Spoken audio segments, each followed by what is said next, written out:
कांचीपुरी नामक नगर में देवस्वामी नामक एक ब्राह्मण रहता था। उसकी पत्नी का नाम धनवती और पुत्री का नाम गुणवती था। उसके 7 पुत्र थे।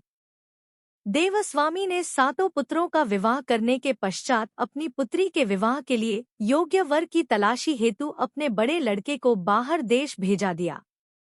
इधर देवस्वामी ने अपनी पुत्री गुणवती की कुंडली एक ज्योतिषी को दिखाई। ज्योतिषी ने गुणवती की कुंडली देखकर कहा कि सप्तपदी होते होते ही यह कन्या विधवा हो जाएगी। यह बात सुनकर देवस्वामी अत्यंत दुखी हुए और ज्योतिषी से इस योग के निवारण का उपाय पूछने लगे। ज्योतिषी ने उपाय बताया कि इस योग का निवारण सिंहलद्वीप वासिनी सोमा नामक धोबिन को घर बुलाकर उसकी पूजा करने से ही संभव होगा। यह सुनकर देवस्वामी ने अपने सबसे छोटे लड़के के साथ अपनी पुत्री को सोमा धोबिन को घर लाने के उद्देश्य से सिंहलद्वीप जाने के लिए रवाना किया। वे दोनों समुद्र के तट पर पहुंचकर समुद्र पार करने का उपाय सोचने लगे, लेकिन उन्हें कोई उपाय नहीं सूझ रहा था। थक-हार कर दोनों भाई बहन भूखे प्यासे एक वटवृक्ष की छाया में उदास होकर बैठे गए। देवस्वामी ने अपनी पुत्री गुणवती की कुंडली एक ज्योतिषी को दिखाई। ज्योतिषी ने गुणवती की कुंडली देखकर कहा कि सप्तपदी होते होते ही यह कन्या विधवा हो जाएगी। यह बात सुनकर देवस्वामी अत्यंत दुखी हुए और ज्योतिषी से इस योग के निवारण का उपाय पूछने लगे। उस वृक्ष के तने की एक खो में गिद्ध के बच्चे रहते थे। वे दिन भर इन दोनों को परेशान होते हुए देख रहे थे। शाम को बच्चों की माँ उनके लिए कुछ आहार लेकर आई और उन्हें खिलाने लगी, लेकिन गिद्ध के बच्चों ने कुछ नहीं खाया और अपनी माँ से कहा, इस वृक्ष के नीचे आज सुबह से ही 2 भूखे प्यासे प्राणी बैठे हैं। जब तक वे नहीं खाएंगे, हम लोग भी नहीं खाएंगे। बच्चों की बात सुनकर उनकी माँ गिद्धनी को दया आई गई।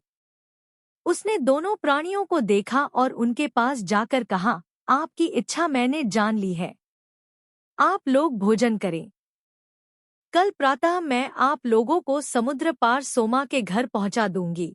गिद्धनी की बात सुनकर उन दोनों भाई बहन की चिंता कम हुई। दोनों को अत्यंत प्रसन्नता हुई। उन्होंने गिद्धनी को प्रणाम कर भोजन किया। प्रातः होते होते गिद्धनी ने उन्हें सोमा के घर पहुंच दिया। वे दोनों पास के ही जंगल में झोपड़ी बनाकर रहने लगे। उन्होंने अपनी सेवा से सोमा को प्रसन्न करने का निश्चय किया। वे प्रतिदिन सुबह अंधेरे में उठकर सोमा का घर झाड़कर लीपपोत दिया करते थे। सोमा को हर रोज इतने ढंग से अपना घर लिपापुता एवं साफ सुथरा देखकर आश्चर्य होता था। एक उसने अपनी बहुओं से इस बारे में पूछा तो उसकी बहुओं ने बताया कि हम लोगों के अलावा और कौन यह काम करने हमारे घर में आएगा। परंतु सोमा को बहुओं की इस बात पर विश्वास नहीं हुआ और उसने एक दिन सारी रात जागकर घर की सफाई का सारा रहस्य जान लिया। जानकर उसे बड़ा दुख हुआ कि उसके घर की सफाई एक ब्राह्मण कन्या और उसका भाई करता है। उनसे इस तरह सेवा करने का कारण पूछने पर भाई ने सोमा को सारी बात बताई, जिसे सुनकर सोमा ने कहा, आज से तुम लोग यह काम करना छोड़ दो। मैं तुम लोगों की साधना और सेवा से प्रसन्न और विवश हूँ। अब तुम्हारी सेवा किए बिना मुझे विश्राम नहीं मिल सकता। सोमा उनके आग्रह पर दोनों के साथ घर जाने को तैयार हो गई। प्रस्थान करते समय उसने अपनी बहुओं से कहा कि यदि मेरी अनुपस्थिति में किसी की मृत्यु हो जाए तो उसके शरीर को नष्ट न करना। क्षण भर बाद दोनों अतिथियों के साथ वह कांचीपुरी पहुंच गई।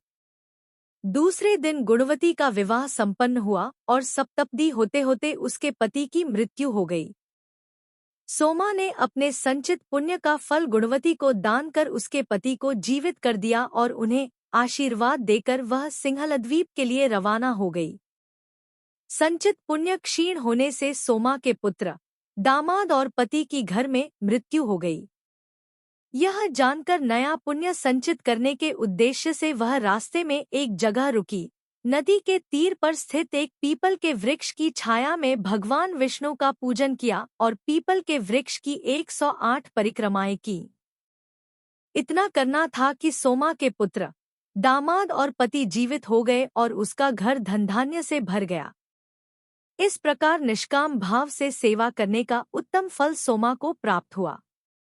अतः सभी को इस कथा से शिक्षा लेनी चाहिए और यही इस व्रत का लक्ष्य भी है।